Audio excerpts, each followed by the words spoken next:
Footwear is extremely difficult. It's physically hard, it's monotonous, and it's not what people think it is. You know, I have so many kids come in and like, I want to be a shoe designer. It's like internet fame and Kanye checks.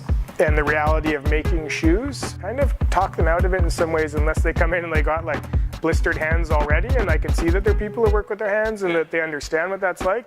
Being a shoe designer and being a shoe craftsman couldn't be further apart. My name is Mark Gaynor, and I am the designer at No One Footwear. I'm originally from Canada. You know, I worked, my primary skill set is I worked as a graphic designer for a number of years in magazines and books.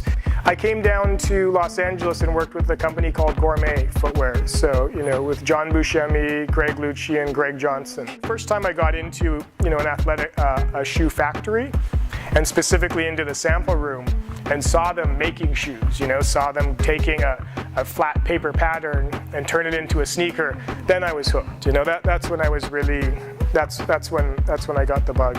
The cost starts at $675 for, you know, kind of off the shelf shoes, and then bespoke starts at $1,000 a pair. This is the Alpha. This is the first shoe that we made, and it's our take on a deconstructed desert boot. We had some holdups getting it moving into this space, and so it was myself and my pattern maker were kind of working out in my house for the first 5 or 6 months of this. So this was a shoe that we developed as a kind of study of what we could do with no machines.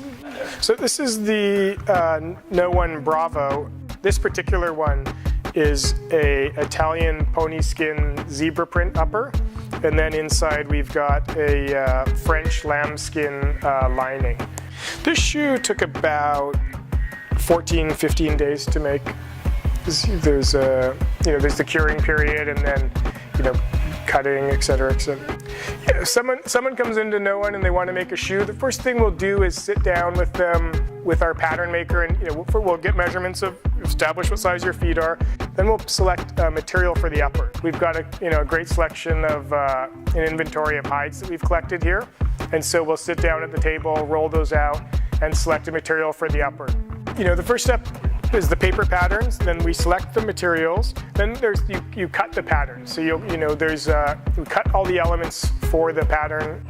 The second stage is lasting, and so lasting is where you will take a form which is called a last, which is a form of the human foot, and you wrap the upper around it. And that's really the exciting part of the process, because that's where it goes from being a flat object to a dimensional form that you recognize as a shoe. We could really celebrate both aspects of that. You know, our ethos here is art, craft, and technology.